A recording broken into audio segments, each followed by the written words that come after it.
All right. Hello, everyone. Thank you so much for joining us at our gut healing webinar. This is Megan and Kara here, and we are so excited to have you. We have a lot to talk about today with gut health because, as we will learn, it covers so many different aspects of our health. It's really, really, truly incredible, which is why we've dedicated this whole topic for the whole season to gut health because it really is the foundation of our health that will help carry us through the rest of the year. So it's really great to jump on board and get that going now. And so then everything can be set as we go forward. So thank you again for joining us, and we will start talking about gut health. Yes, this is definitely one of our favorite topics, especially mine. This is definitely the way to find root causes and the root of healing because, like Megan said, as we'll get into it, this affects every part of your body. This is our direct connection with the outside world, bringing it into our inside world, and then releasing into our inside world to the molecules, right? So we're like actually bringing in the world through our digestive system and releasing it. So this says a lot, and this means a lot. This affects a lot. So we are going to dive right into all of this. Yeah, so our philosophy at Simply Seasonal is always going back to the earth, looking at the different seasons because they all are bringing us different foods, different herbs. And according to ancient wisdom, both in ancient Ayurveda, from India, Chinese medicine, even ancient Aztec and Mayan cultures, you look at all of these different um, ancient healing modalities that have been around for thousands and thousands of years, and they all saw this energy within the earth, within the food, within the body, and how that directly correlated. So this is how they knew what foods were right for them to eat. This is how they knew what foods were right for them to heal, and they would see these patterns happen, and really started to put it together. So I have a more of a Chinese medicine background. Kara has more of an Ayurvedic background, and we'll kind of touch on both of those and what that really means. But in Chinese medicine, we can literally look at each organ system, and they found the correlations in how the energy of the different seasons would nourish different organ systems accordingly. So right now we're in the fall, so that is all going to be about the lung and the large intestine and the skin.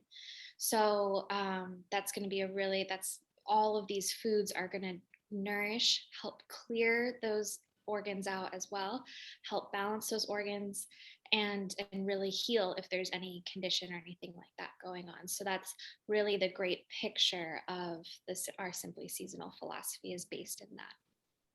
Mhm. And obviously, the obvious function of our digestive system is elimination, right? Is well, digestion, absorption, elimination. So this is our biggest detoxification way of detoxifying.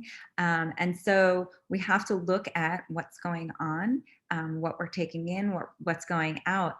And the fall is the season of releasing. And so this is a huge thing when it comes to digestion. What are we releasing? What are we taking in? What are we releasing? And we're actually going to talk about poop. It's a strange thing to talk about, a little bit embarrassing, but not really, because this is the biggest indicator we have to understand what's going on inside. These are all things we need to pay attention to. And so, so we're looking at digestion, absorption.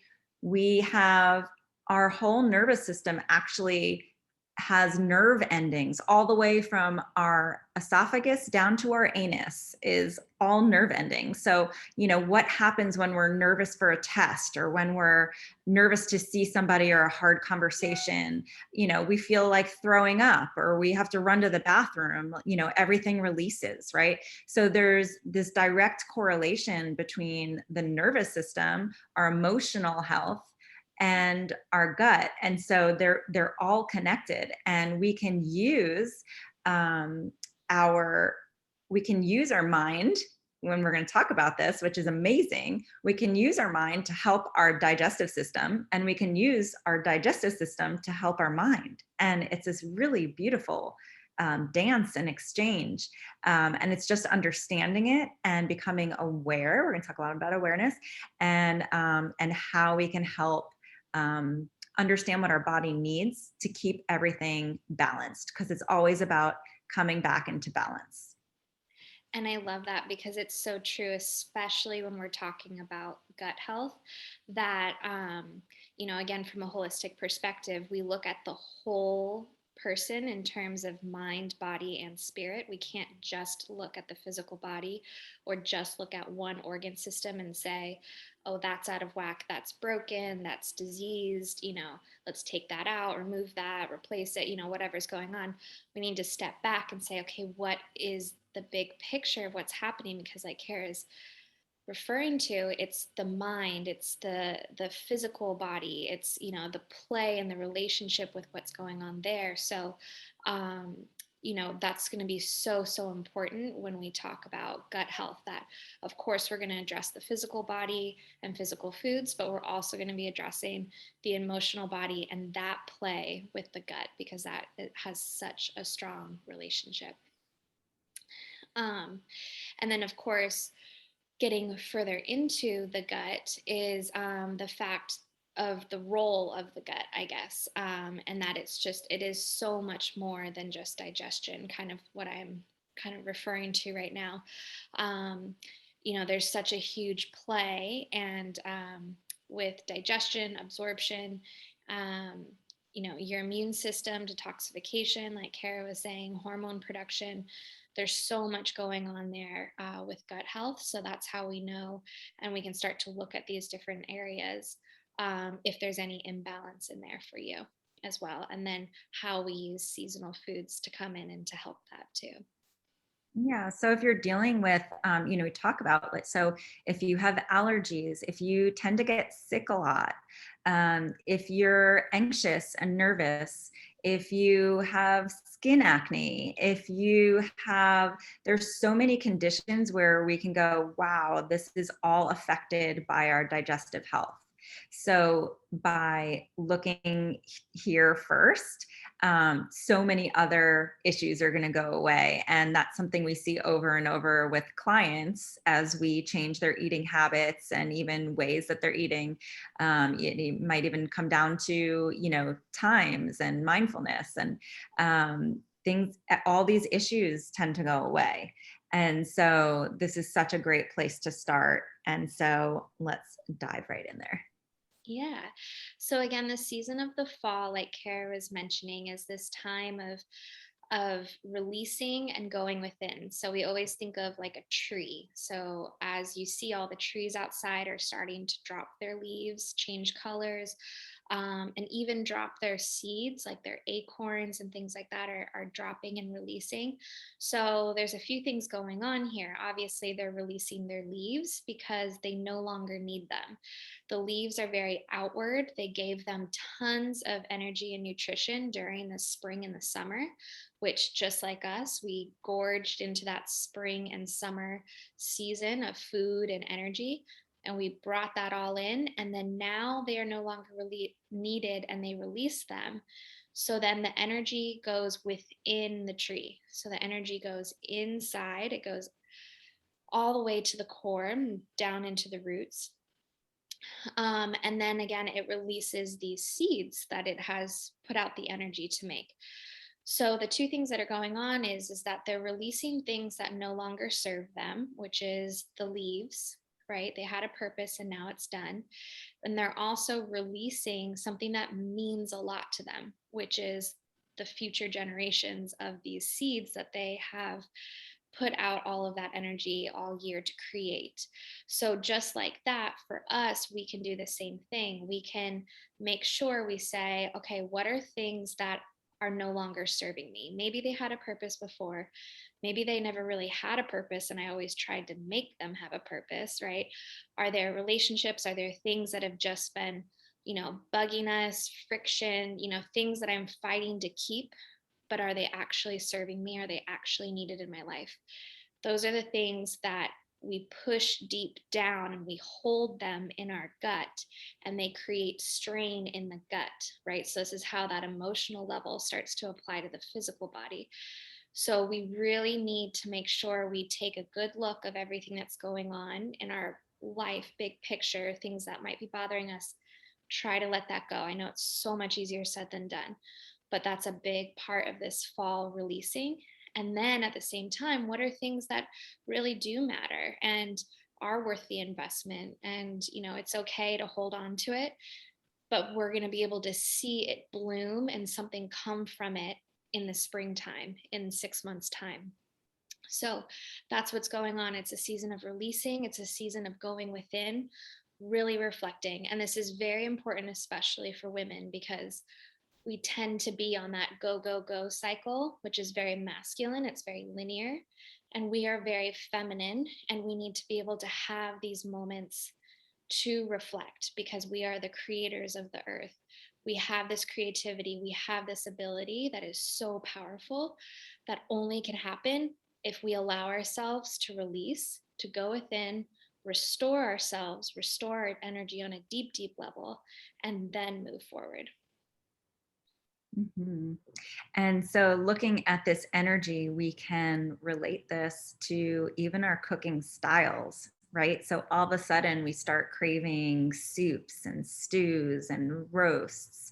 And today's unseasonably warm, but we're less craving the raw salads. And sometimes, even we might have something like that, and it just doesn't go down very well.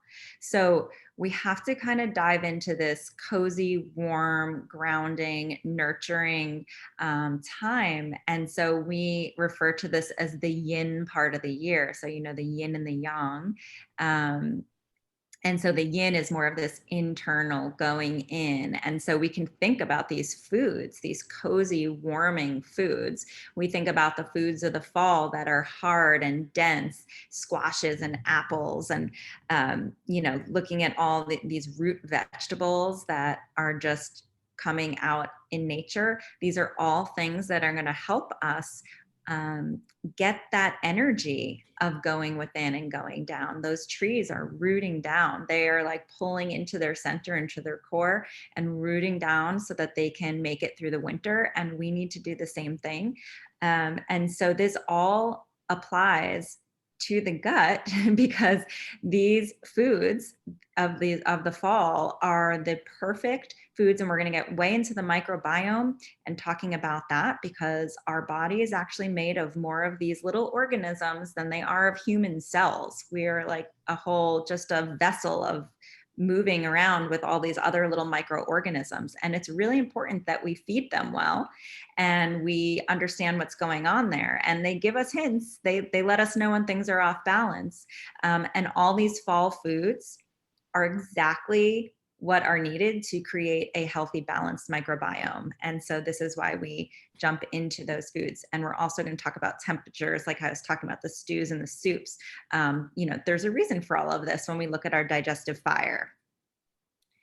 Yeah, and the like she was saying too, with that kind of energy of the food, the flavors of the food change too. So when you look at the fruit that's around, it's very sour and tart, and it's going to be apples and pomegranates. They're even hard on the outside.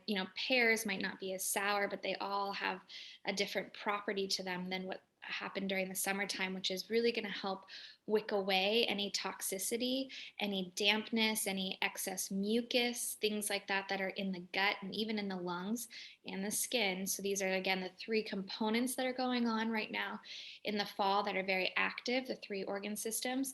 But just looking at the gut, it's going to have this wicking away property to it. They are all very fibrous too, so it's going to have a sweeping property as well. So a lot of this, like we were saying before, it's a big cleanup. It's kind of like spring cleansing, but it's in the fall. It's this time to really clean and clear out. And when we don't do that, that's usually when we fall sick with cold and flu because we have a buildup of that congestion. So that's where all of these foods really come in. And then looking kind of deeper into the gut and really, really understanding the gut, like we were saying. The gut is more than digestion. It absorbs nutrients. It's responsible for over 70% of our immune system, detoxifies, produces hormones, and just like literally the list goes on because there's so many things we're still discovering. A lot of these things, again, ancient medicine had a good idea was going on in the body, which is why it's such a nice place to go to start. And we can really see from a bigger picture what's going on when our immune system or when our gut is essentially compromised. So when what does a compromised gut look like? Obviously, a lot of it does have to do with digestion. So that's something to kind of pay attention to. What are these symptoms when you're eating? Do you feel bloated or distended after you eat? Do you feel, fatigued or like you're not getting the nourishment out of the foods that you are? That's actually very common to have essentially malabsorption, which leads to malnourishment. A lot of times then we see on a blood test, oh, I'm, low in this vitamin and this mineral and this and this. A lot of times it's our body's actually not capable of absorbing that for some reason because there's something blocking it in the gut. There's an overgrowth of something. There's, a leaky gut of some sort that's not allowing the body to hold on to that nutrient. So that's going on too. It's not just the fact that you might not be eating it, your body just might not be absorbing it. And then, of And course, we can, sorry, go ahead, Kara.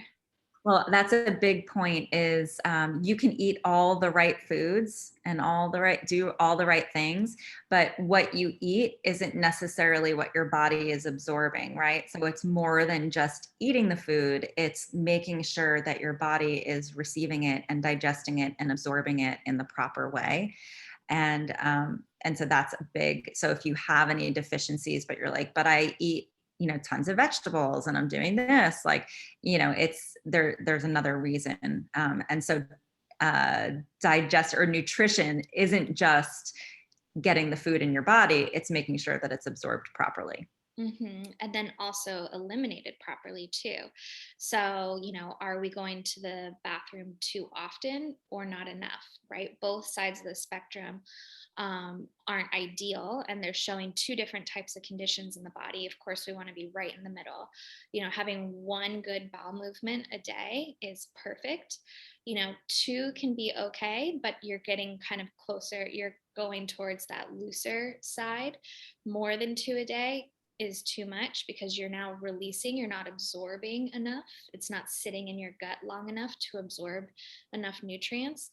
And then on the other side is true where are you going at all every day? Of course, we need to. And the longer it stays, the more we're reabsorbing toxins, of course, that the body had just tried to get rid of. We're not actually able to release that. So we have a withholding. So you can also look at that on the emotional level too. Some people are more eliminators where it will just pass on through and go really quick through emotionally and everything. And some hold on, right? So you tend to kind of go to one side or the other. So this is again where we play with the foods to help us physically and also with the emotional side too to help us balance that out because we want to have good, consistent bowel movements every day that have good consistency. And there's actually a chart, which we meant to put in the PDF, but we will send as a follow-up in the email. It's called the Bristol Stool Chart. And you can actually see where your stool falls on this chart to see if you are having a healthy poop.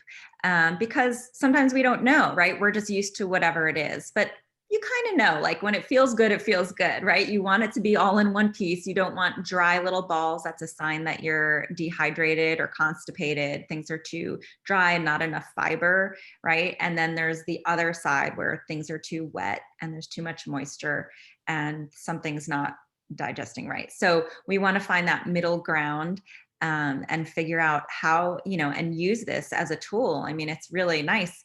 And I always laugh because for anyone who's a dog owner, our dog goes to the bathroom and it's not like this perfect healthy poop. And we're like, oh, what's wrong with the dog? And you like automatically go to try and like figure out what's wrong with my dog. But meanwhile, we're over here like, spilling, we're not even looking, we're flushing, we're going, oh, that was a weird one, or that smelled weird, or that, and we're not going, well, let me do something about it. What's wrong with me, right? So it's really important to pay attention. I mean, the color, does it float? Does it sink? Like there's all these clues we can use. Is it too oily and floating? Is it too dense and sinking? Is it, is there yellow and is it bile? So our bile isn't, absorbing correctly. There's a lot of cues to use from our poop. So just so we're staying aware of that.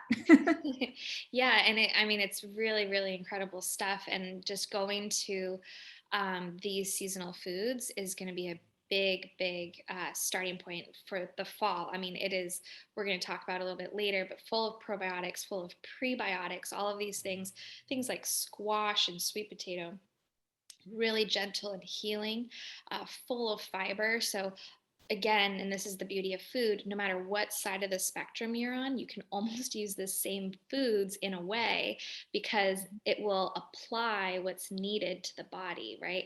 Excess fiber maybe needs to be added, maybe excess, that can either help clear you out and move you, or it can help bulk you up, right? So it's the same idea, but actually being applied in two different ways. That's the beauty of using food. And like we say, the body is a self-healing mechanism, right? So when we give ourselves those tools, it figures it out. And we're referring to the microbiome here. Like when that balances, those guys actually figure things out too and take care of a lot of the business. So it's, is there too much, do I need to take care of more viruses? Is there too much bacteria going on here? It helps to really balance the body. And I was just at the farmer's market this morning, and the egg guy, I brought my pumpkins to the turkey farmer who said she's taking them to feed to her pigs. And so the egg farmer guy said, yeah, HEB called him and asked if he can take crates of pumpkins that they had left over for Thanksgiving to feed to their chickens. And he's like, this is so great because it actually helps like our pesticide control. Like they don't have to use, it takes care of all the bad bacterias like around the farm because it's now growing the right soil. It's like the right fertilizer that all those little microorganisms can balance itself. It's just so cool. Oh, I love it. And that's where, like, I mean, the earth is so smart, right? It's been around a lot longer than we have. And so, like, there's these things that just work and it's a cycle and it benefits everyone. There's no winner loser in nature, they all benefit each other, right? So we can look at that in our own body as well and apply that. I love that. That's so cool. Also, within the gut is a whole, like, this is a huge area for hormone production, which is really crazy sometimes to think because we think so much about our different glands and things. And of course, a hormone condition that is so common in our culture is thyroid conditions, whether you have a fast or slow thyroid, whether that's turned into an autoimmune disease like Hashimoto's or Graves'. We'll get into autoimmune diseases at the end. This is another big area. So if you do have any hormone imbalances, any thyroid conditions, anything like that, balancing the gut is a big part of balancing hormone conditions. So that's just a really big one. And then, like, as we've touched on too, is the immune system. So it's really where everything lies for the immune system. And according to ancient Ayurveda, they believe that all disease originates in the gut. And as science comes out and more research comes out, that could not be more true as people start to study that on a scientific level. And that there's so much to that within Ayurveda and the gut. Mhm. And as we look at leaky gut, a condition called leaky gut, which is becoming so common, we'll understand why this is all kind of coming around and making us we're just getting sicker as a human body. We don't like to focus on what not to do, what to take out. I mean, if you know us well, we're always like, add this in, start doing this, right? We're not like, stay away from this, stay away from that, don't eat that, because that's really not a positive way to be eating. And it feels more like deprivation. But so we want to just go through here things that what is compromising our gut that we do want to stay away from. And you guys are going to be like, yeah, we knew you were going to say this. But first of all, processed foods, right? They came into our lives, they made life easier. Everybody's like, woohoo, I can just dump this can, I can just whip up this box. There are so many toxins and preservatives that are safe. Yes, maybe in like a tiny little amount, but when it's in everything, it's starting to build up in our bodies and we can't take it anymore. There's such a great real food movement coming back. It's so nice to see it come alive. A lot of like the younger generation now, right? Like the 20-year-olds are like taking back their food and their health. Everybody's into eat local and eat, they're making green juices and, they're all into it. So we're kind of coming out of that processed food generation, which, it wasn't our fault. Like we were sold and they made it seem like it was okay. Cigarettes were okay too, right? They were sold to us. And, so like, it's not okay. We need to move away from those processed foods. They're especially high in sugar, and like very highly processed sugar. Megan and I love sweet foods. We put out all sorts of little desserts and sweet things. I add sweet to all our foods, but we're talking maple syrup and honey, dates, using a little bit less processed foods because these high processed sugars are just pumped into all of these food products and they're ripping apart our guts. I mean, it's just, and not, then there goes the insulin levels. So here's hormone production, right? Destroying hormone production. Our bodies don't know what's going on. They're just, insulin is spiked so high that at one point it's just like, I give up, I'm done. And there's diabetes, right? So that's another thing we need to stay away from. Also, the overuse of antibiotics. We're going to talk a lot about how to build our microbiome and all the, good bacterias that keep us alive, that fight viruses, that digest our foods, that help break down food. We need these guys. And when we take an antibiotic, yes, it might be getting rid of something that's out to get us, but it's also eliminating all our good guys as well. And it takes a really long time to recover after a round of antibiotics. I mean, I'm talking like a year to recover after antibiotics. And you think about how they're just thrown at you like, oh, here, just take this just in case. We don't recommend you take it just in case. Of course, if you have a life-threatening situation, the last time I took one was like 10 years ago. I had an earache and I thought I was going to die. And it was so bad. I'm like, it's like last resort. We don't want to just take it just to see what happens. Oh, see if it doesn't kill a virus. Antibiotics do not kill a virus. They're only killing bacteria. So, we like to let our bodies fight before we look to something like that. Mm-hmm. You want to continue? Oh, sure. Yeah, and same thing with, all medications in general. I know a lot of them, it's not safe or easy just to say, get off everything that you're on if you're on anything right now. But just that daily use of that is a strain as well on the gut. Really anything that is not from nature is going to be a strain on the body. So we want to make sure that if we do go to these things, we are on it for the short term and we figure out a long-term plan that's actually going to be a healing modality rather than just a symptom relieving modality, which you will be on for the rest of your life. And then you're going to have other things show up later on in life that look like chronic conditions, and you say, wow, bummer, I ended up with this or that. But when you start to look back and you see, okay, well, this has been going on this tiny level for a very, very long time, started to break down the function of the body, and so we end up with these chronic conditions. So I know it's a hard thing to do, but the more we can support ourselves through the foods and the herbs and these natural ways as often as possible, the more our body will strengthen, and then the less we will need to go to these other areas.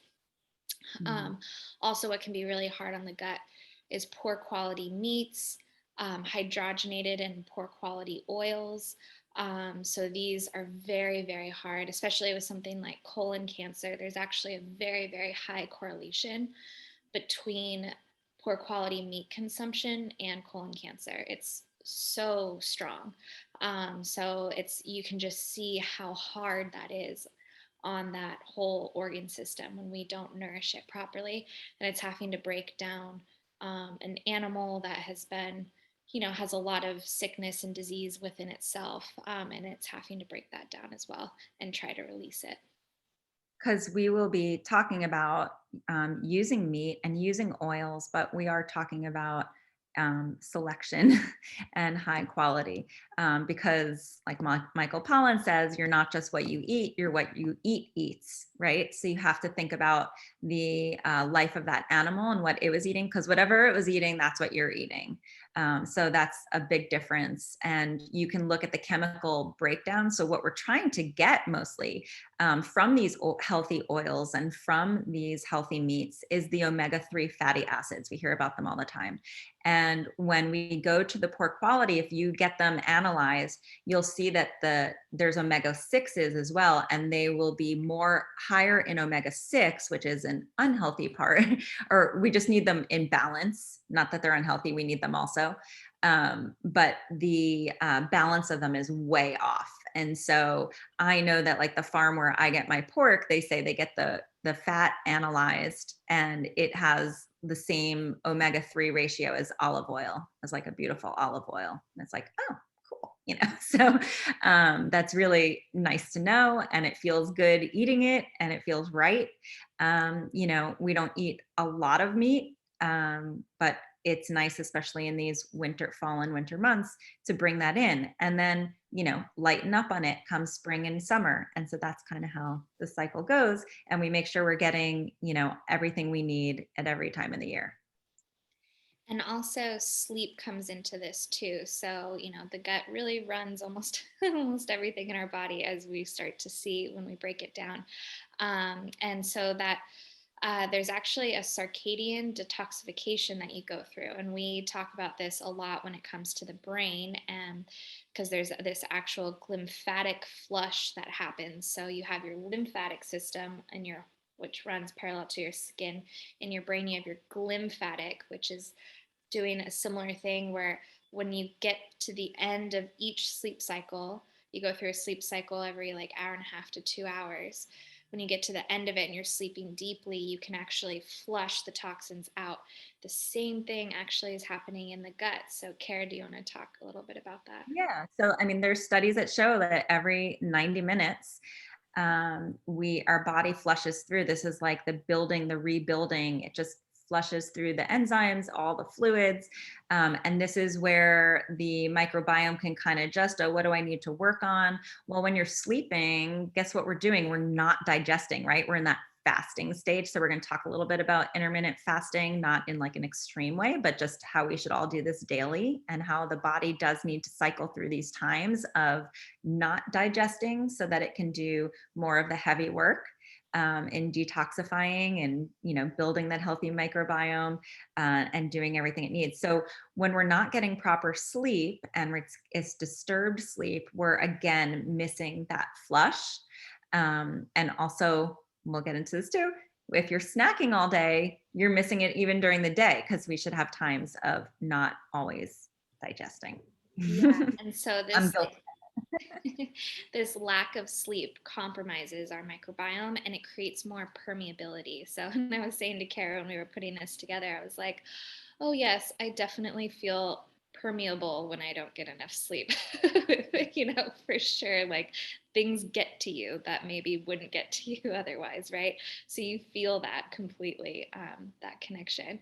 And then again, going back to the stress and the emotions, that connection to the nervous system and the brain, anxiety and depression, whenever we have a lot of that going on, we want to look to the gut, because there's an imbalance. A lot of depression too can be maybe an accumulation of too much stuff. It's very foggy, it's very congested.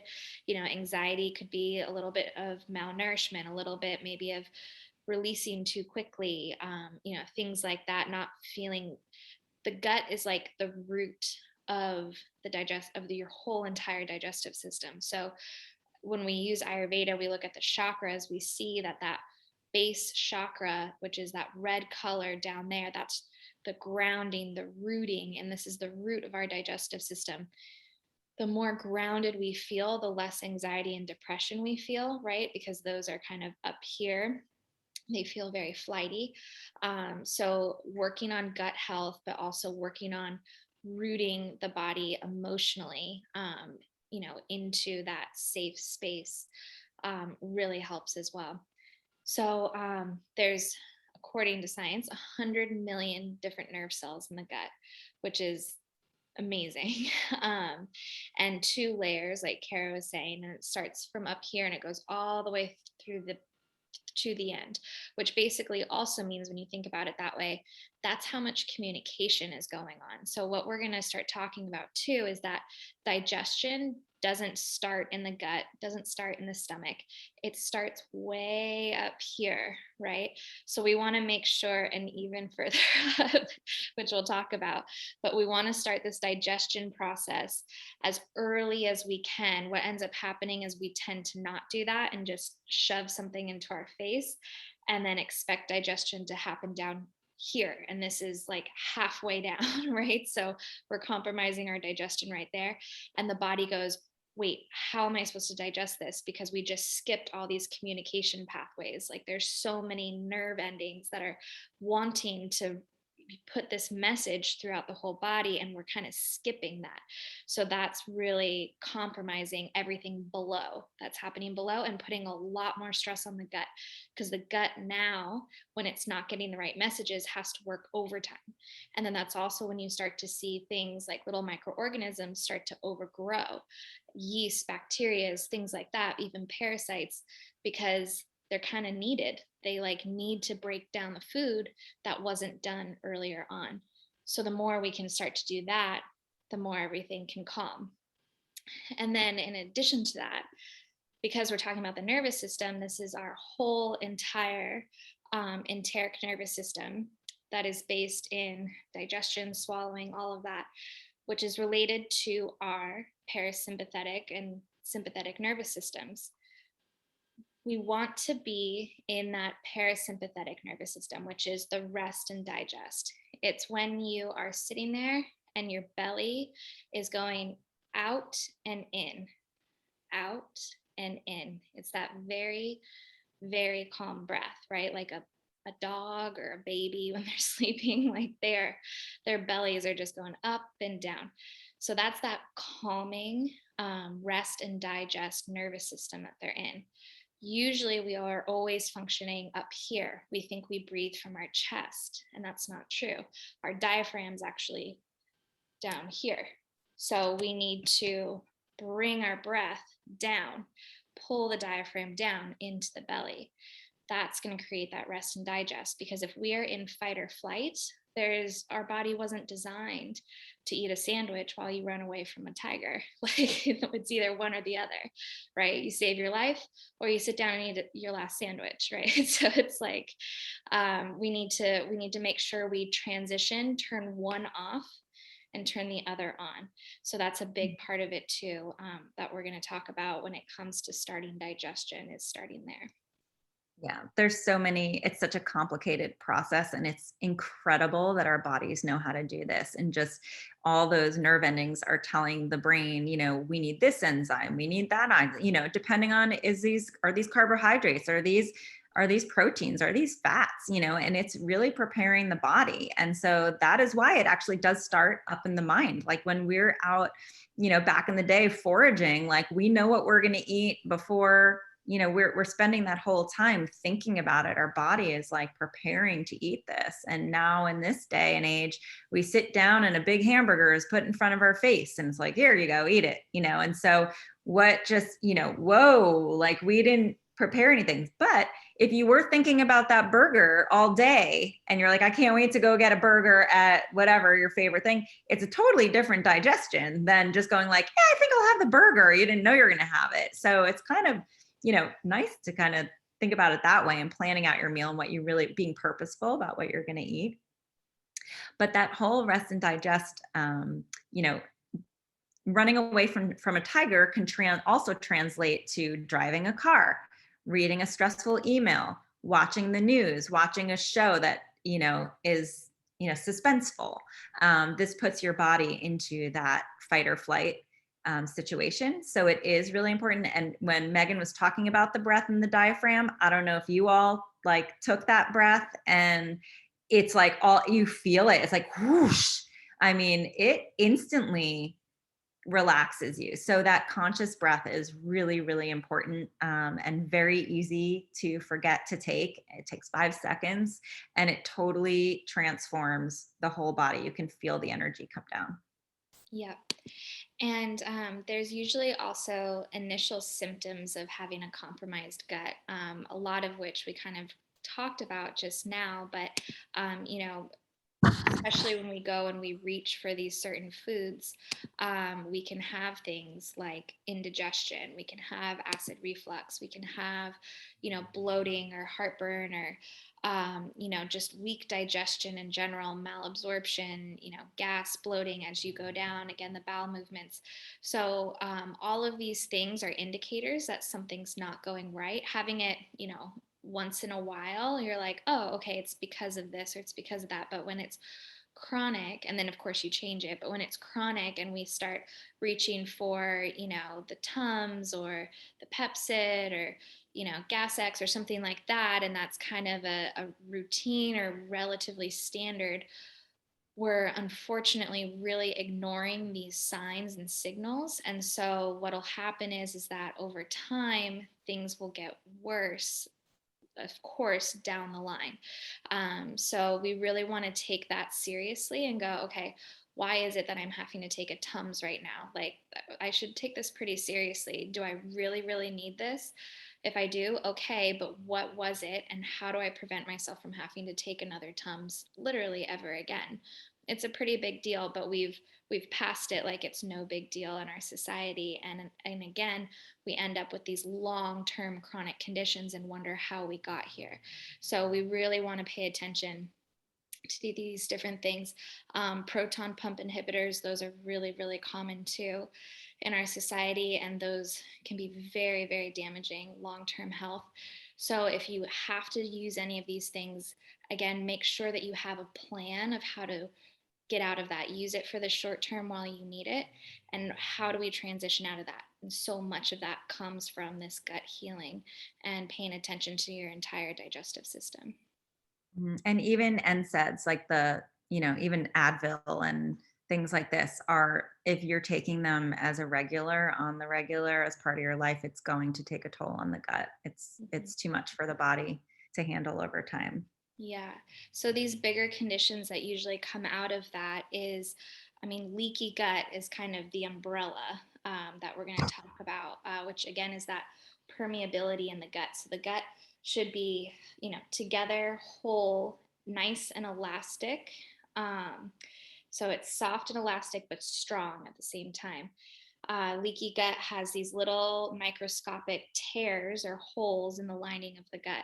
So things can escape into the bloodstream, undigested foods, viruses, toxins, you name it, go out into the gut. So, and that, as we'll talk about, can lead to autoimmune disease and other conditions. And then, of course, other conditions other than just leaky gut, but are kind of related, would be IBS, irritable bowel syndrome, diverticulosis, which can turn into diverticulitis, right? If it's their little pockets, it's again that gut wall has been permeated. So, like a little bubble will kind of pop out and stay there because it's been stressed and strained. It's kind of almost like herniated in a way. And then if anything gets stuck into that little bubble and sits there and doesn't get cleared out, it can get infected. And that's when it turns into diverticulitis. That can be very common. Food intolerances, allergies, like I said, autoimmune conditions. So all of these things kind of happen the more we ignore these signs and symptoms as they come on slowly. Yeah, and what's interesting is, I'm maybe everybody's heard of leaky gut at this point, but it's kind of this new thing, and many doctors weren't even. You had to kind of go to an alternative doctor to get this diagnosis until recently. Now I've heard a few people who have their doctors have told them. So I'm like, oh yeah, it's catching on. We're understanding. It's not really, there's not really a test you can take, but there's just a lot of signs.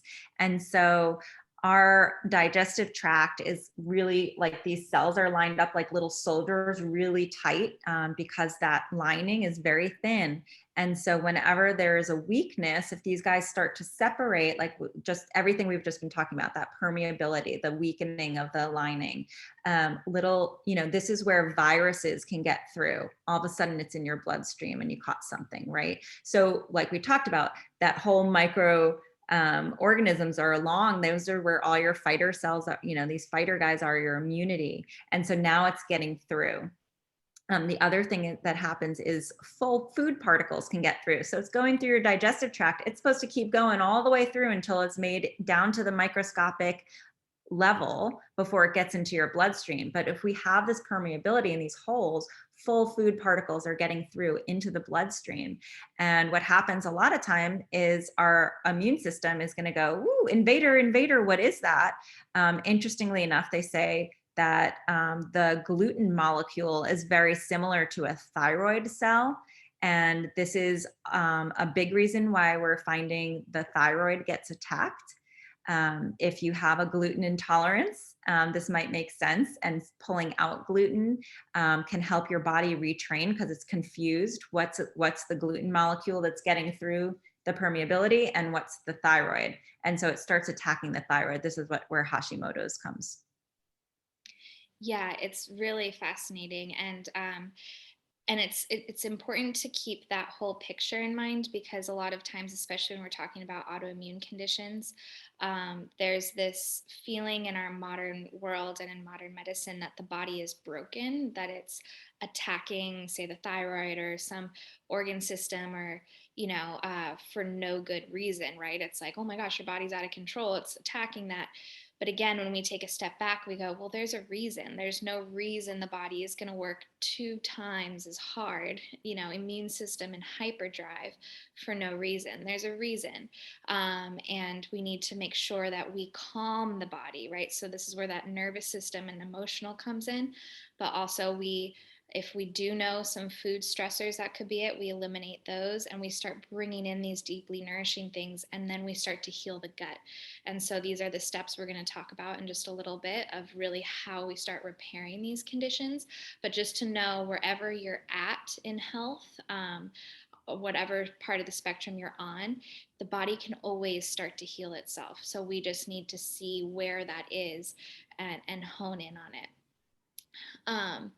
And then, oh, sorry, go ahead. I was going to say, we do have a whole, because we're getting into autoimmune here, because that's basically what's going on is, your body is attacking itself. And a lot of times that does come from a compromised gut. And so we do have one of our cooking show videos is on healing autoimmune disease. That's actually, I think that's our longest video, because there was just so much and we didn't want to skip anything. We tried to keep them to 5 minutes. And I think this one's like eight or 9 minutes. And so we actually give you the autoimmune protocol, and number one is heal the gut. And so we're going to give you the protocol for heal the gut, which has 7 steps. And so, we try to keep it to, so it's a little overwhelming, because then when you go to autoimmune, it's like, first start with healing the gut. Well, that's a lot. That's a lot. But that is the first step in getting to those autoimmune diseases. And you do have that too, I think, on one of the pages in your PDF. If you want to flip to it now, it is an autoimmune page where it has our 4 steps to healing autoimmunity. So like Kara said, heal the gut. Number 2, reduce the viral load in the body. So we'll just touch on it now since we're talking about autoimmune disease.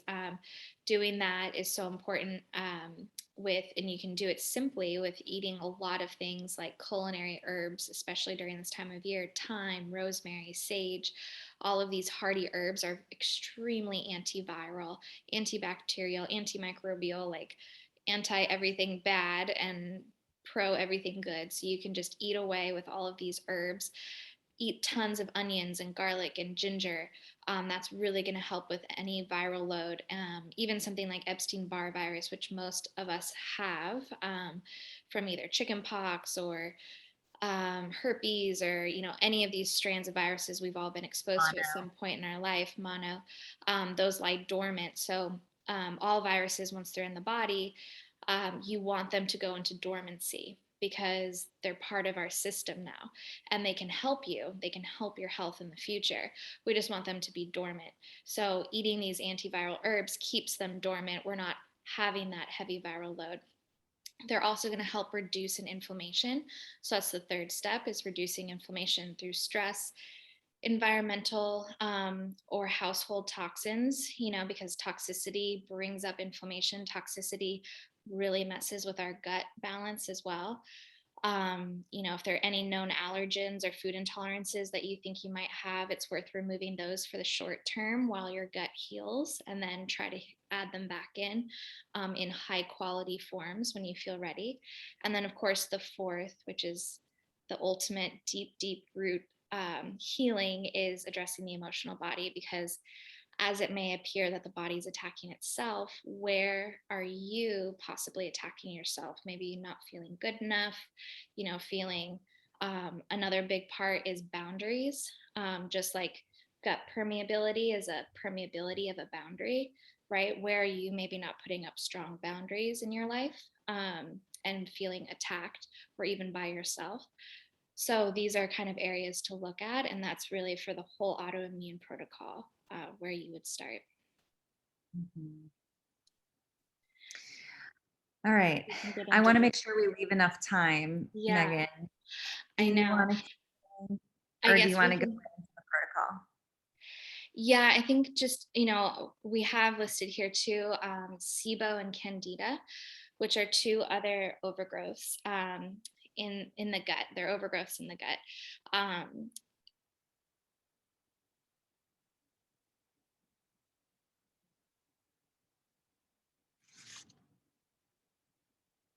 Body, it's really big. But then we also have, we also have, I think, LIBO, large intestine bacterial overgrowth, right? And then we have Candida. So Candida is a really good bacteria that we need for digestion, and it's in a lot of different areas. It's in your mouth. It's in, all these. It's on your skin.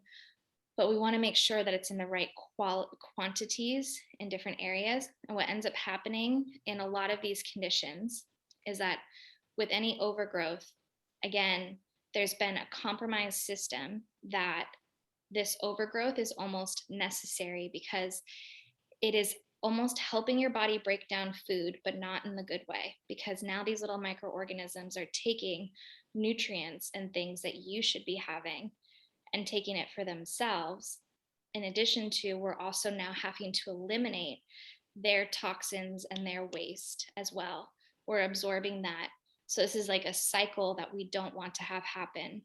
We also have these different valves between our stomach, our small intestine, and our large intestine. And these valves need to keep things obviously closed off between the two. As our gut is strained, more permeability happens everywhere, especially within these valves. So these valves used to shut off completely, are now cracked open. So things can flow back and forth. Candida is one of those things. From the large intestine goes mostly into the small intestine, now goes crazy because there's so much more food in the small intestine, right? So this is where the answers to healing something like SIBO or Candida, cleaning all of that out, comes with just really taking care of the gut, going through this gut health protocol. Yes. Okay. So we're going to get into this gut health protocol.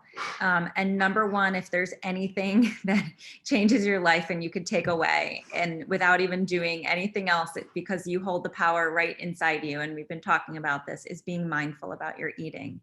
I can't tell you how many clients I've helped just by bringing awareness to, how are they eating? What's their environment around them?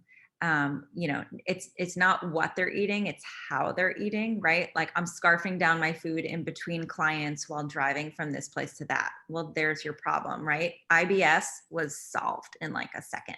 Like, that's all it took.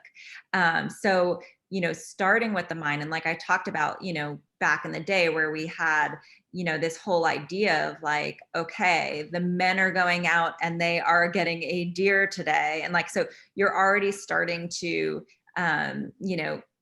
build up in your head of like what's going to happen, how this is going to be cooked, what I need to go forage to make this happen, and to go with it. And this is all part of building the proper enzymes you need to digest it. So bringing mindfulness is definitely the number one step to healing your gut. It's when I see people say, and even cooking at home. Okay, if you don't cook, so how much you walk in the house, oh my god, it smells so good, right? You salivate. Well, that salivation is actually your body starting to release those enzymes that you need to release that food, to digest that food. So just smelling, chopping, preparing, thinking about where the food came from, right? Like when we pick up food at the farmer's market and we just met the farmer who grew, this eggplant, it adds a little bit more meaning and a little bit more ceremony to eating this eggplant. It's not just some random thing you got at the store and you throw it in there, right? There's a story behind it. And we all know that feeling if you've traveled and this, for some reason in Europe, this is all it is, right? Like every food has a story, and like the mom and pop who cooked it for you, and like all of a sudden it tastes so much better, right? Like it just has that love behind it, and that time and that care. And we need to create that for ourselves a little bit, even in this modern quick world. And another part of that goes really hand in hand is step 2, which is chewing. So chew your food like you would tell any child or baby or anybody learning how to eat, right? Chew, chew, chew, then swallow. But we want to make sure that we're chewing until whatever is in our mouth is actually turned to like mush, and then we swallow. This can be a really hard habit to break, a new habit to get into, because it's a weird maybe sensation. We're used to bite, bite, swallow, bite, bite, swallow, right? So much is happening in the mouth. We have saliva, which is a major, major digestive fluid that has all these enzymes in it, prolase, amylase, which specifically break down fats and carbohydrates. So if you're eating a sandwich or some pasta, right, again, it's like bite, bite, swallow, bite, bite, swallow. Well, the next place that bread or pasta or whatever it is can digest, it's not in the stomach, it's in the gut. So we're putting so much stress on the gut just by not chewing our food properly. Carbohydrates and fats have to be turned to mush in your mouth before you swallow. The stomach is there. The HCl, stomach acid, is for protein. So if you think of a carnivore can bite and swallow. They can eat their food almost whole because it's all protein. So it goes into the stomach, and their stomach has major, major digestive fire, right? Which we all want a strong digestive fire in our stomach. Carnivores have a lot, so they can just do that and digest protein. For us, we need to make sure that we're doing that. While you're doing that, like I was saying earlier too, is your mouth is literally communicating with the rest of your body what it's eating. So now the rest of your body starts to secrete different enzymes and digestive fluids. Your stomach acid comes up to a level that's proper for what you're eating. Your bile will secrete into your small intestine, getting ready to digest the rest of those fats and carbohydrates. Your pancreatic enzymes are going to start functioning. So just chewing is going to change so much about your digestion. Yeah, that's so powerful. We don't have teeth going all the way down our digestive tract, so we have to use these ones up here.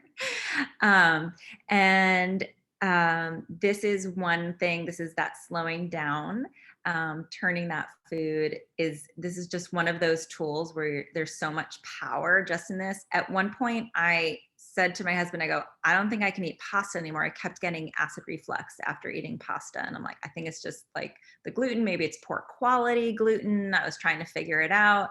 Well, we went to Cultivare, which has beautiful homemade pasta. So that's one thing. I know that the quality of the wheat was probably better. But also we're having this nice meal and I eat it very, very slowly and consciously. and no problem, right? So there's just an example of, like what's the quality of it, but it's also the slowing down, chewing it, letting my body. And also, Megan had taught me about chewing before this situation. And so I really used it as my test.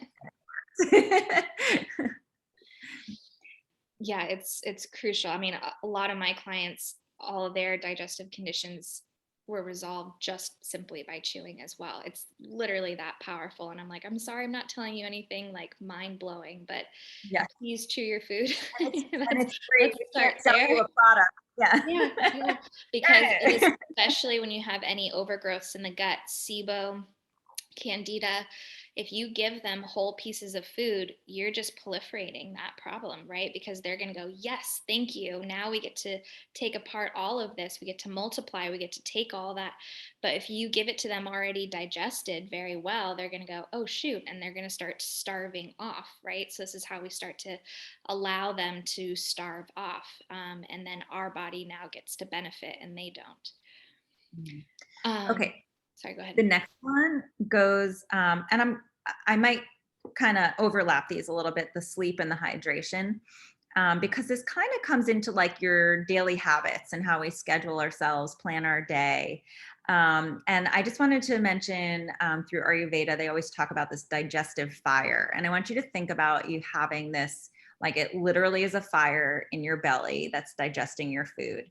And the idea is to, in the morning, wake up slowly and start to spark this fire and get it going. Because overnight, it kind of like fell asleep, right? Which was really nice. We didn't have to burn things, it just kind of let the embers go. In the morning, we're going to drink a little bit of water, kind of wake everything up. Not ice cold water, right? So you think about dumping cold water on a nice bed of embers, and it's just going to smoke, right? It's just, it's not going to help it. So we want to do this nice slow stoking of the fire as we wake our body up, and eating your food in the middle of the day while that fire is really, really hot. So between 10 and 2, this is where our digestive fire is working its best. We can handle food a little bit more, and as we go through night, we're going to slow it down, and hopefully not eat too late. And this is all going to help get that proper sleep we need. Like we said, we need that sleep to get that detoxification that we need overnight. And we also just need to give our digestion a rest. And the reason why hydration kind of overlaps with this, because, if it's 5 o'clock and you're just like, oh, shoot, I didn't drink the proper amount of water today, and you start guzzling water at 8 o'clock, 9 o'clock, like, I got to, well, there goes your sleep, right? Now you're peeing all night. You're getting up to go use the bathroom. So thinking about hydrating more towards the beginning of the day, which not only is just going to help your whole bodily functions, it's going to get everything moving, but it's also going to work for you towards the end of the day when it's time to slow things down and get that proper sleep. And then also with that digestive fire, we want to make sure that we're not drinking liquids, too much liquid before we eat or while we're eating, because as we do that, again, it's putting out that fire that we need to digest our food. So when you look at ancient cultures, if you were to go, sit down with a family in India, you may or may not even have a glass of water on the table. And if you do, it's only this big, because having that digestive fire in your belly, you're eating the food. This is the time to eat. You should be hydrating at other times. That makes that concentration of digestion so much more potent. And of course, a lot of times too, when it comes to weight loss, I think, we've probably heard this for decades, like, oh, chug a big glass of water and then eat your food so you'll eat less, right? And like, sure, I guess from a volume standpoint, that might make sense, but you're actually hindering your body even more because you're putting out that digestive fire, putting the food in, and now your body's like, well, crap, I don't have the energy that I created to digest your food. Now your food's not going to digest properly.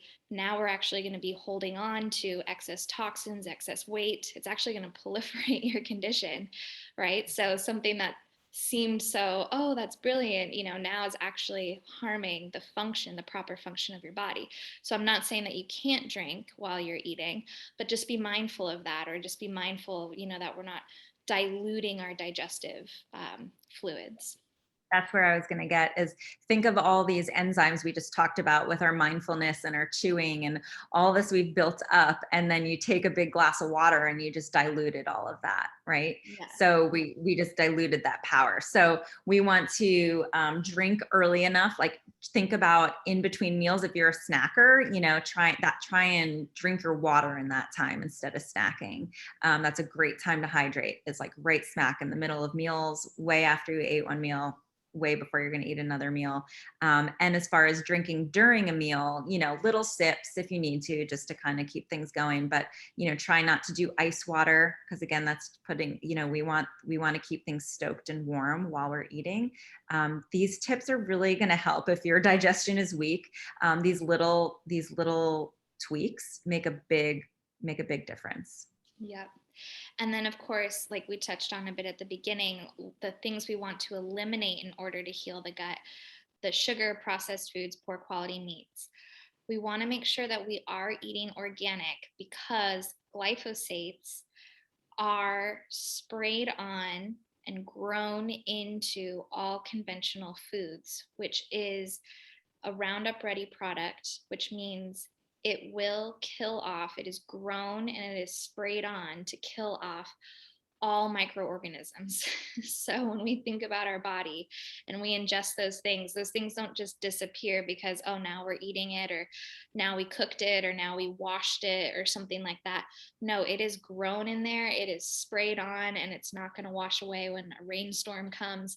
It's going into your body and it is actually killing off your microbiome. So that's the real reason why organic is so important. So we want to make sure we eliminate glyphosates as much as possible, eliminate chemicals in products, like we were saying, household cleaning products, lotions, all these things.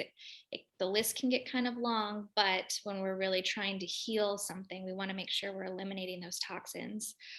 The poor quality meats, any possible allergens. The top ones usually are gluten, dairy, soy, eggs, or corn. So if you feel that maybe any of those might need to remove for a short time as your body heals, and then bring them back in. And of course, any medications or antibiotics. Yeah. So removing these conspirators is really going to help. But like we said, we love focusing on what to bring in. So let's try and focus more on these gut healing foods. And we've been talking so much about the squash, the apples, root veggies, cabbage, leafy greens, all the cruciferous vegetables. These are all foods that are referred to as prebiotic, which means they're going to stay around a little bit longer in the body, but they are the foods that your microbiome loves to eat off, all the good guys. It's going to help create that balance and a very healthy microbiome. It brings a lot of fiber, it stays in your body, it is everything, all the nutrients. They're kind of referred to as the fertilizer for the soil. The soil is your microbiome, is where it lives. And these prebiotic foods are like the fertilizer to help keep it healthy and rich. And bringing in, Yeah. bringing in things like garlic and onions and ginger. So all seasonal of fall, right? Root veggies, again, good for the root of the body. This is where we directly apply the energy of food to the energy of the body. Like I said before, they're going to clean and clear anything else out, like toxicity, dampness, moisture, overgrowths. They will help, especially something like garlic. Oh my gosh, help kill that off.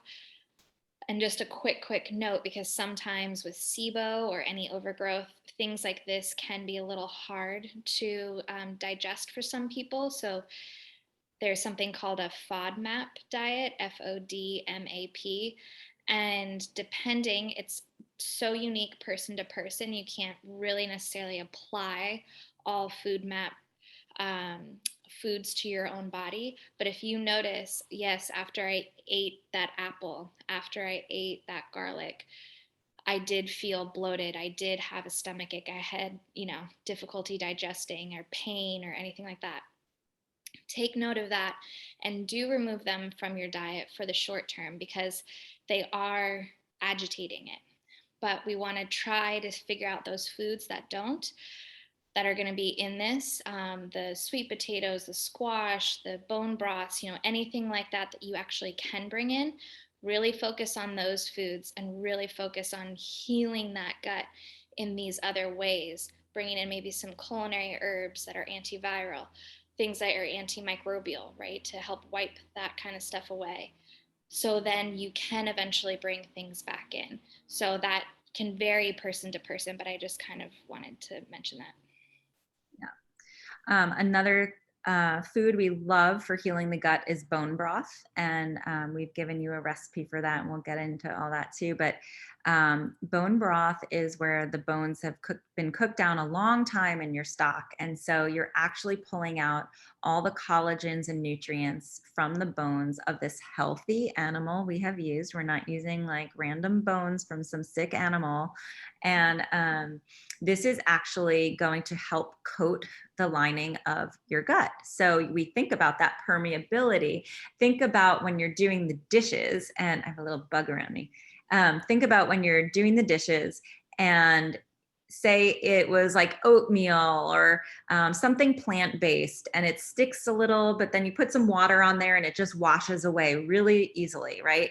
It doesn't take much. And then think about when you had a real meaty meal where there was stew or you were making bone broth or whatever, and clearing that and cleaning that from the pot. It's actually like stuck on there like glue, right? It's less oily and it's permeated. So think about that on your gut lining where it's filling in those gaps. It's actually smoothing, coating, calming, and it's something that we have a hard time because we don't know what to say to somebody who's like, well, I won't do animal products. It's like, well, this might be what you need in this case right here, because there's nothing that compares to it, to the quality, physically, emotionally, or, spiritually. Like it's just going to bring everything you need to help coat and calm. Yeah, it's bone broth is so healing. It's something you could almost focus on solely. If it's the one place that you start when it comes to repairing the gut, it is that powerful. It is so reparative and restorative. And we'll talk about how to do that in a little bit. Also, bringing in fermented foods, things like sauerkraut, kimchi, and yogurt. And these are all things that have been, fermented. They are live with all these bacteria, probiotics, prebiotics, and things like that that will help repopulate the gut in a healthy way. Again, if you have an overgrowth like SIBO or Candida, sometimes these foods can be too strong because it's a lot going down there and it can kind of add to the chaos of what's going on. So maybe in that case, you want to start out a little bit more gentle with something like bone broth, start bringing that in, drinking things like lemon water, really to help clear things out. We're healing the gut, we're nourishing the gut. And then when you feel like the time is ready, maybe even in the springtime, that's when you start to bring in more of these fermented foods that can repopulate your microbiome. And even just the springtime foods have a lot of prebiotics in them naturally. So you can start bringing those in. So depending on where you are, if your gut is very, very sensitive, maybe just stay in that bone broth, squash, sweet potato kind of area. And then as you want to start repopulating, you go to the fermented foods. And yes, Patricia, kefir is a good option versus yogurt. Yeah. Um, yes. It's just not as popular here, so it is getting more It's just like popular. a liquid yogurt, basically. And another note on, I guess I'll just say that. Well, no, I'll wait down there. Okay, so the other thing we want to bring in, and we've already discussed this, is the high quality meat. So, staying away from any poor quality meat, just bringing in, when your body is weak, it needs to build. It needs that animal energy to help build, right? Like, and we said, when you were sick, grandma would make you that chicken soup. We knew that we needed that energy of the chicken, right? Like when we're sick on the bed. Um, and so using the, just like we use the energy of the plants and use the superpowers of the plants and the vitamins and the minerals, we can also do this from animals. And the way that we cook our food is so important too. So during this time of year, fall and winter in general, we're not eating a lot of raw things just in general. But especially if you're treating something in the gut, we want to avoid smoothies. We want to avoid juices. We want to avoid raw salads, right? These are all very cold, and like we were saying with that digestive fire, we want to keep things warm in the body, keep it heated, lubricated, all of these things deeply nourishing. So it's a very different action than what we'll be doing in the spring, which is more cleansing, where you will be bringing in smoothies and juices and things like that. But this is not the time for that. And all of our food wants to be cooked, right? Most of it, like the pumpkins and everything, it's really hard. We need to cook that down. The meat itself, we want it to be falling off the bone. You can just eat it with a fork, right? So no more grilled chicken breast or seared steak or anything like that. We want to cook it in a slow cooker. We want to, braise it, roast it, any like a roasted chicken, anything like that, where it's just really tender, easy to digest. The body doesn't have to work so hard because the fire in your oven has done that work for you. So you don't have to spend that time and that energy doing that, but you get the benefits because there is so much healing benefit in good quality animal meat for our animal body ourselves. And I saw a little bit of reaction with the staying away from smoothies, salads. It's interesting because we're not usually told this, right? Like oh, you have to, we're not saying don't eat your greens, like tons of leafy greens, but let's cook them down, right? So it's just a different way. And it might depend on your climate, it might depend on your body type. If you are a hot running person, I'm not, I get cold really fast. So like, no, I really shy away from raw food when it comes to the fall and the winter. And if it comes to healing your gut, yes, you want to do this for a little while and just help out your digestion, because anything you put raw in your body, you have to cook it from square one. I mean, you have to do the full cooking. So if you can just cook it lightly, it doesn't have to be cooked down to mush, but just give it a little help for your body will be able to digest it much easier and absorb much easier. And So we're just giving because we're talking about gut health here, I can't honestly think of any gut conditions where cold and raw is beneficial. So, for almost every single gut condition out there, the cooked is the way to go. And especially since we're fall and winter, the food naturally wants to be cooked.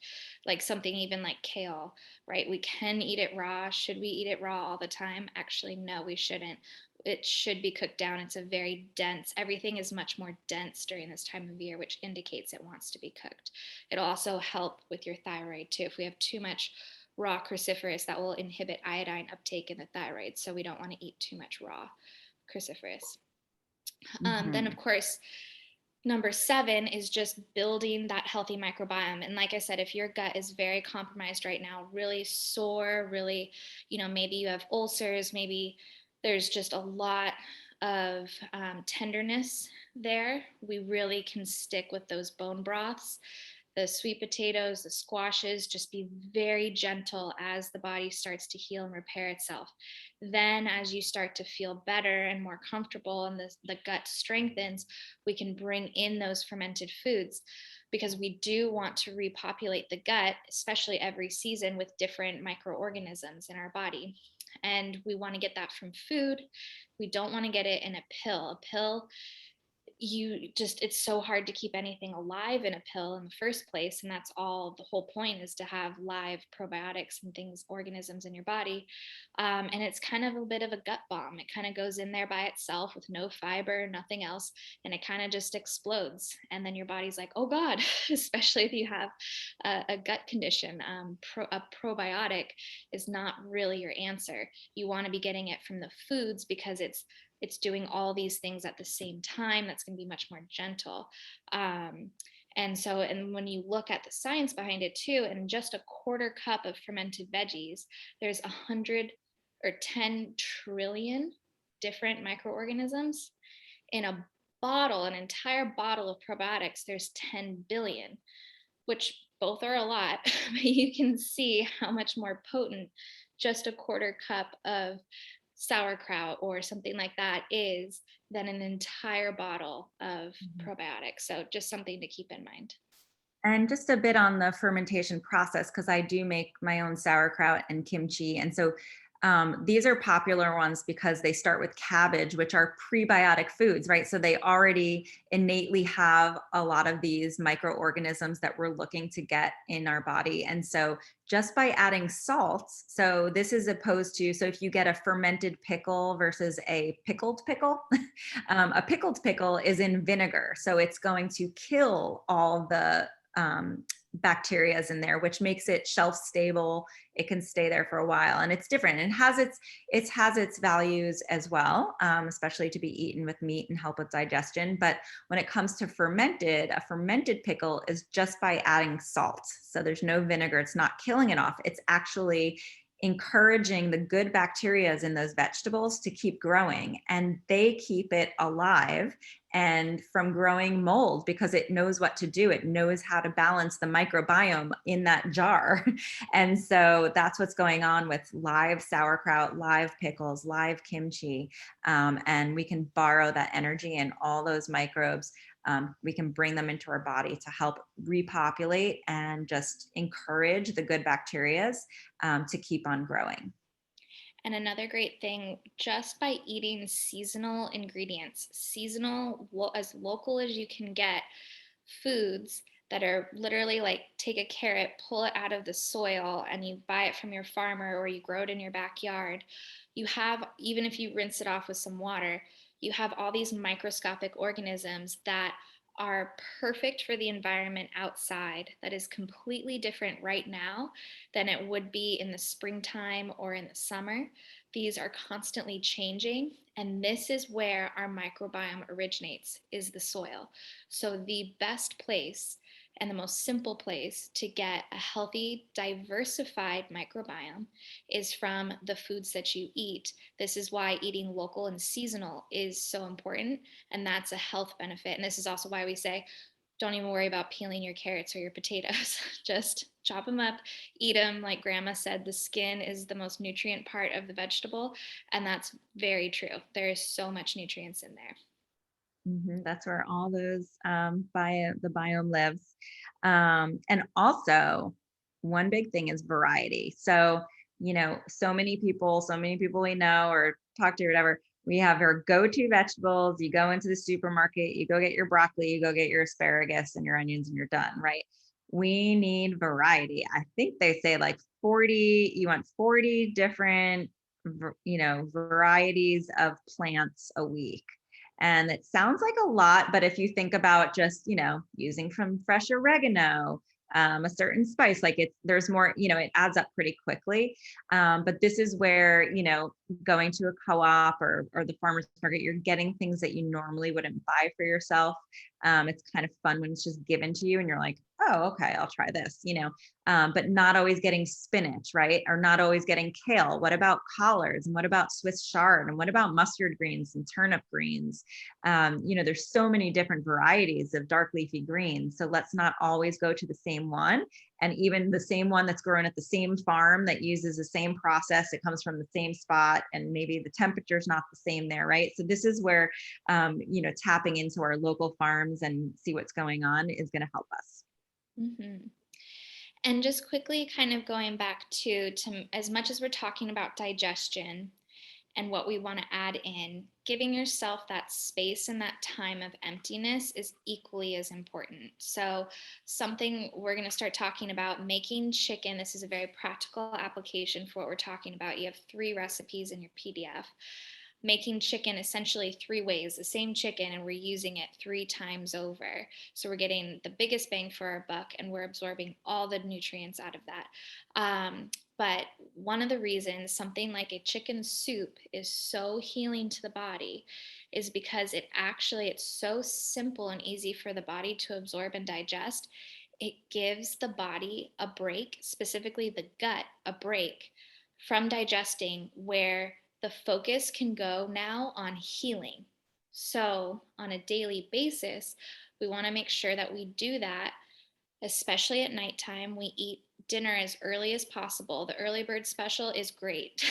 Like, no reason to fret for that. The 5, 6 o'clock dinner time is ideal.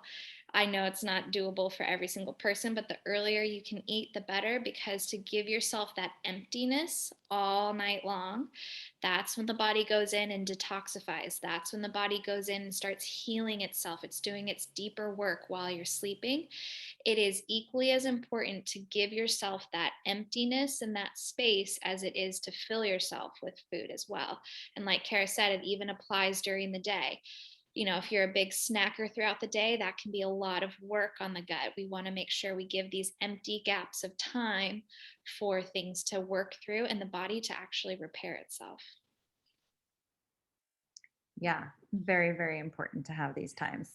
And so by back to the chicken soup, by using this one chicken that you're going to invest in, and you might be like, how much is this chicken? It is worth it. It is going to last you so many meals. We're going to use every bit of part of it. We're going to appreciate it. We're going to give thanks for this chicken. You're going to have that beautiful roasted chicken meal. Afterwards, we can take the bones, set them aside. If you don't want to make your bone broth right that minute, I don't know why you wouldn't, because you just throw it into the slow cooker and it cooks itself.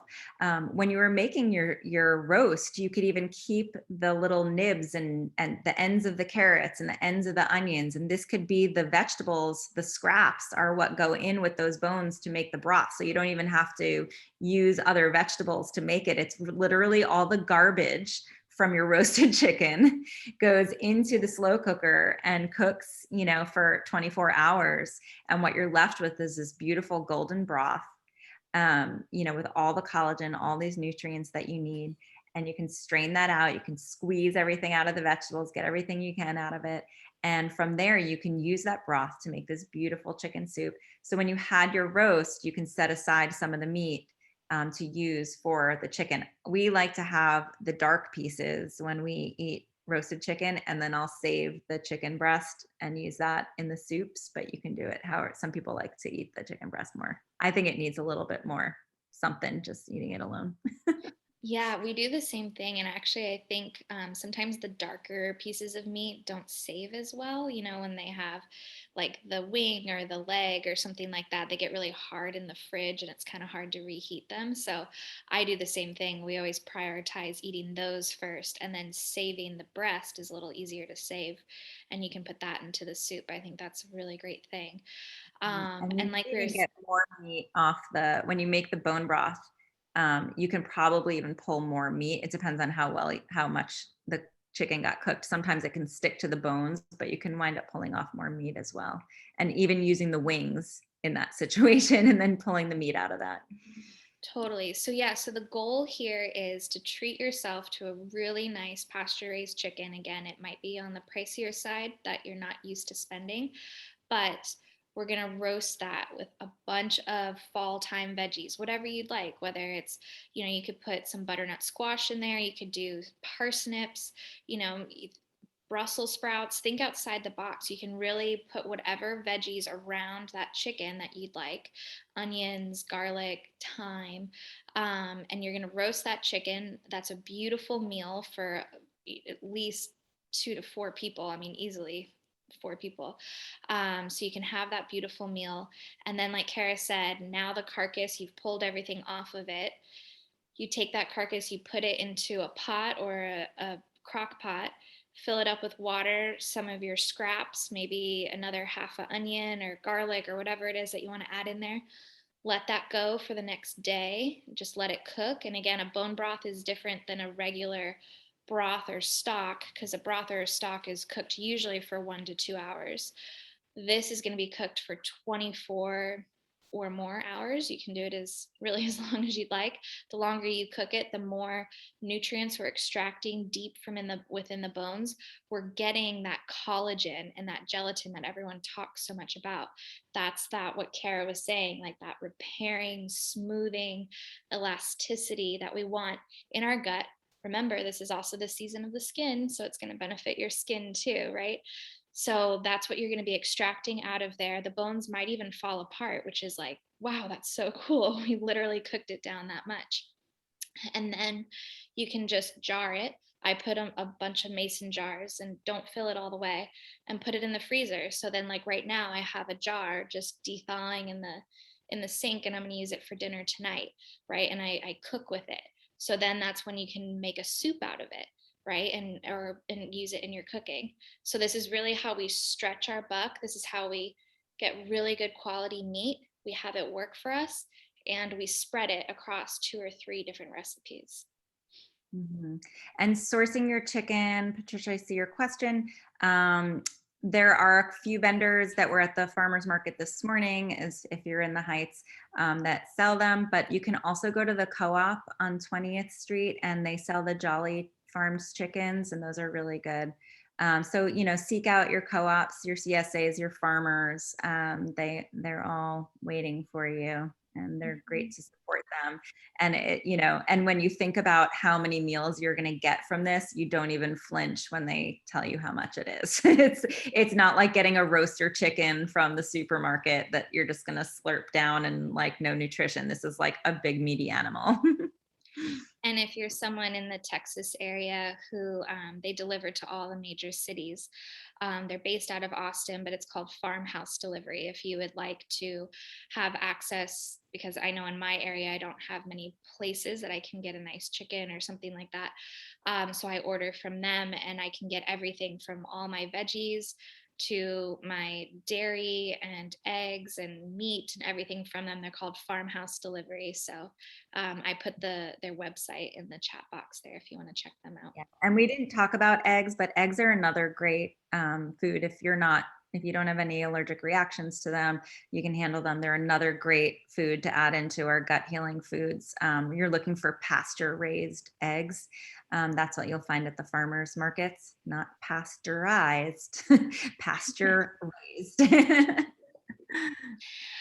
So we got another good question about how much fiber do we recommend each day. So Kara and I are work just a little bit differently. Instead of looking at amounts and grams and totals and stuff like that, because it can get really confusing. And that's kind of where we believe there's become a lot of noise and confusion around health, is because we get so wrapped up in sometimes these numbers that we can't literally even measure when we're just eating food. So in terms of fiber, if it's something that you feel, and like this time of year is a very important year to increase your fiber, one, eating and filling up your plate with as many seasonal vegetables as your primary goal first, and then adding on everything else second, will ensure easily that you're getting enough fiber in the day. Of course, there's more fibrous foods, like all the cruciferous veggies are going to be very fibrous. The cauliflower, the kale, the Brussels sprouts, the cabbage, all of those things. And you'll feel that the next morning, which is great. So if you need to bring in something a little bit more potent, you can maybe go towards more cruciferous veggies. But in general, like we've been saying too, diversifying those veggies, because even something like the squash has a lot of fiber in it, with the prebiotic benefits too, that's going to help nourish your microbiome. So the more you just focus on what's in season and have that be the primary focus of your plate, you are going to be set. Yeah, and all of these tools, I hope that you walk away from this, and we can stay and answer more questions after, but we have hit our time. So just to say that I hope that all these tips really give you a lot of power to help find that beautiful relationship and balance between what's going on inside, what's going on up here, how you're taking in the world, how you're releasing into the world.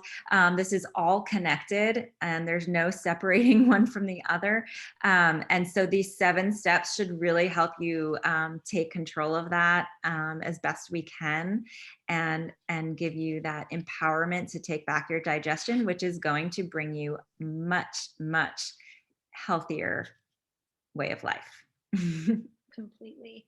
And if you wanted another video too, we have a gut healing episode on our website as well that you can check out. And of course, if you want more of these recipes, we have our cookbook, the Simply Seasonal Cookbook, which you can buy on our website. And it's a paperback, and that has all the seasons. It's broken down into the seasons. So you can obviously use all the fall recipes now. Then in December, when we go into winter, you have all of those winter recipes, and then transitions into spring and summer. So it really walks you through the year. There's over 52 recipes. I think it's almost like 70 something. So it's enough recipes to have a new recipe every week. So again, that's how you can help maybe diversify the veggies and things like that that you're eating. Mm-hmm. Yeah, so we'll just keep, if you have any other questions, please feel free to put them in the chat box. We do have one other question about coffee. So different options on coffee. Would would a cup of coffee be a day be an issue? Sorry, or does it depend on the person? So yeah, so coffee is always kind of one of those things that's, I don't know, it's just always in question, right? So depending on where your condition is, energetically, coffee is a beautiful food. It was used as a medicinal food in South America thousands of years ago. Really brings mental clarity, which is why we go to it so often. But what we do is we depend on it, and we can't have that kind of more artificial mental clarity so often. So it starts to drain and it starts to pull. So it is similar to alcohol in a way where it is a bit of a puller. It's a diuretic, right? So it's pulling from the body. It does dilate. So it dilates, which is why people like the feel of it in the head, or if you have a headache, right? It dilates all of your capillaries. It also is bitter. So it's a cholagogue, which means it will stimulate the release of toxins in the body in the colon. So a lot of times people will drink a cup of coffee in order to go to the restroom. But again, that turns into habits, and this actually becomes a depleting action for the body. So what used to maybe not be a big deal if you had a cup of coffee here or there, when it becomes a daily thing, and especially if you notice that you kind of rely on it for one of these reasons, that's where it becomes a hindrance. That's where the body now, it's using it as a crutch, and it's not working optimally. Because if you didn't have that cup of coffee and you can't go to the bathroom, that's showing you that there's an unhealthy relationship with it there. So depending on where you fall in that, is maybe where your answer might lie, and what to do with that. Yeah, and I mean that's how is your body reacting to it? Do you know that it's a little bit too much for your body? Is it having you like run to the bathroom, or is it a healthy relationship with it? There's plenty of coffee alternatives out there that are really good for the body. A lot of these mushroom teas. There's one called mud water. There's one called rasa. There's roasted dandelion tea, because a lot of times coffee is more the ceremony of it, of having that hot beverage, of having something aromatic and smells great, and a warm mug in the hands in the morning, or just boiling the water, or whatever it is. So we can replace those habits by using tea and other things that are maybe a little bit gentler on the body and maybe even benefiting us. So I always like to just take it out. I am a coffee addict. Hello, my name is Kara and I'm a coffee addict.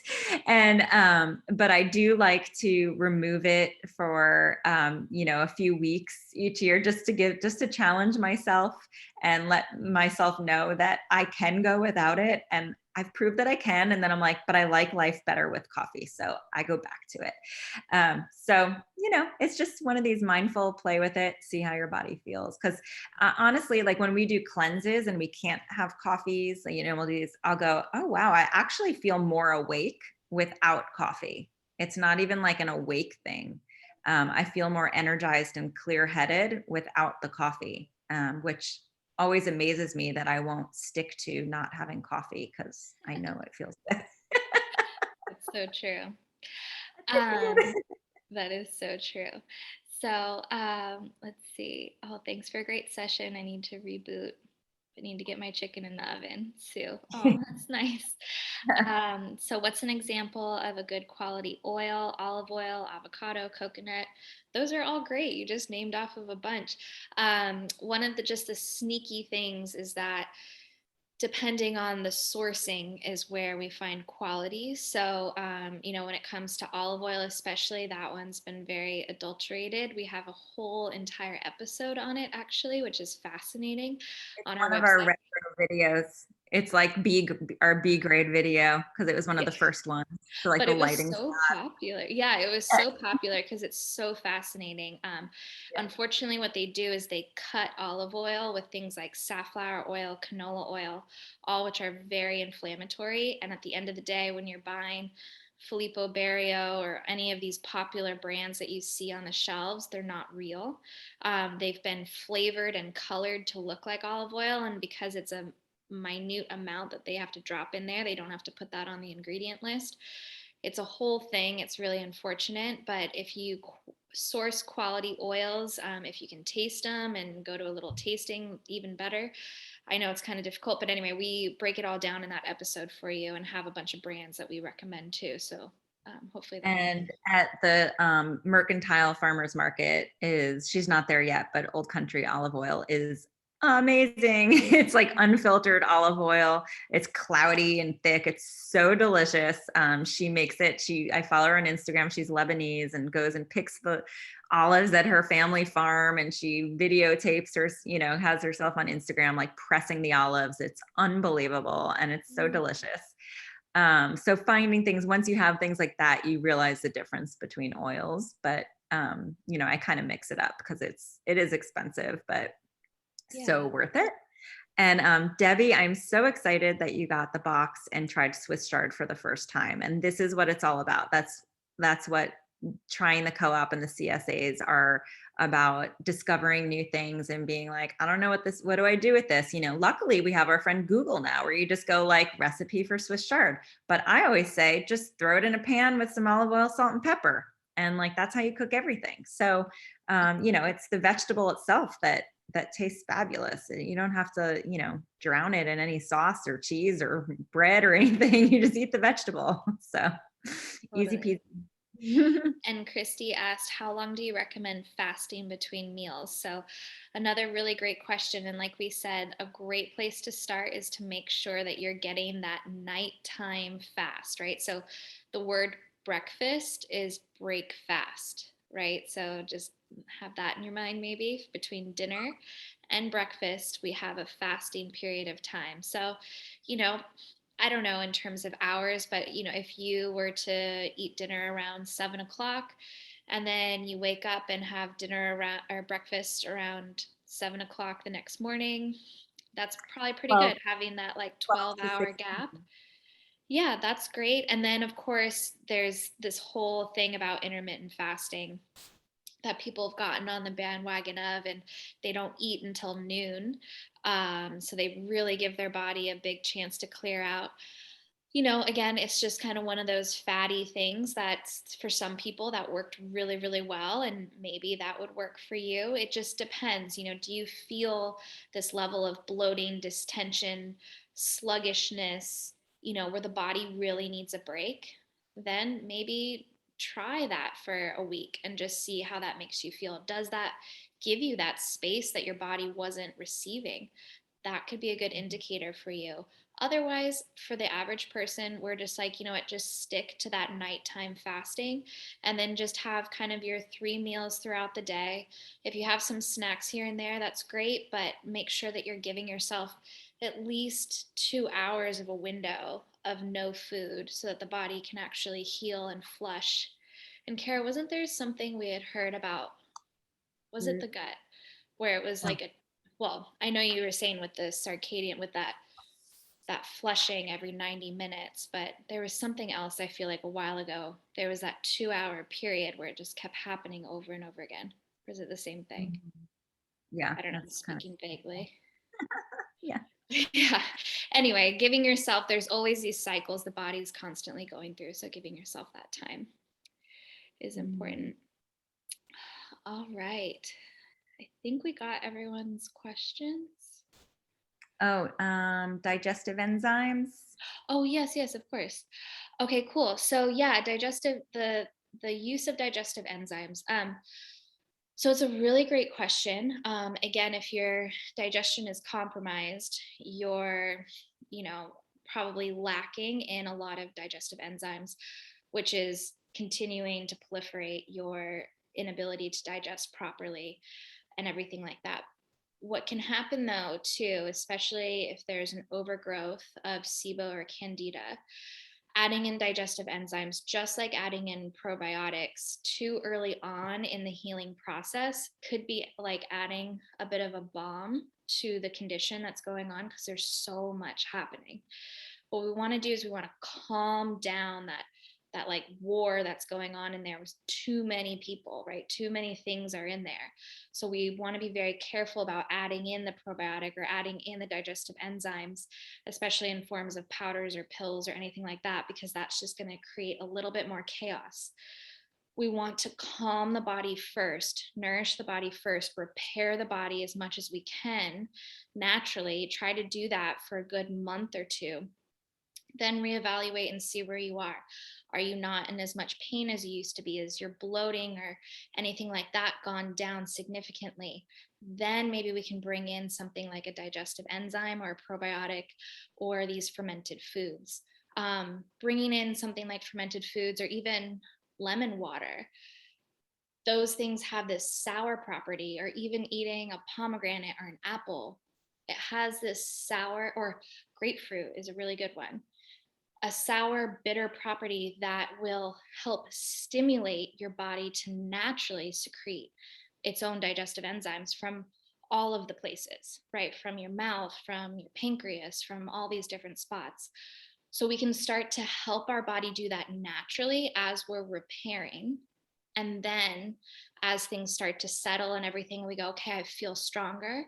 Maybe we can bring those things in if we really need to rev things up. I hope that answers your question. Okay. All righty. Well, good. Thank you all so much for staying with us. That was so much fun. Again, this is such a big topic, so thanks for hanging in there with us. A lot to cover with gut health, from immunity to autoimmune disease to everything in between. And we hope it was helpful and hope that PDF will be helpful to guide you. Yep. Thank you for joining us. And we'll Thank see you. you. Bye. Bye-bye. You. Bye, you guys. Bye. Thank you so much. Have a great one. You Thank too. you. Bye-bye, sweetie. Bye. Bye-bye, Ann. Thank you. Bye. Bye.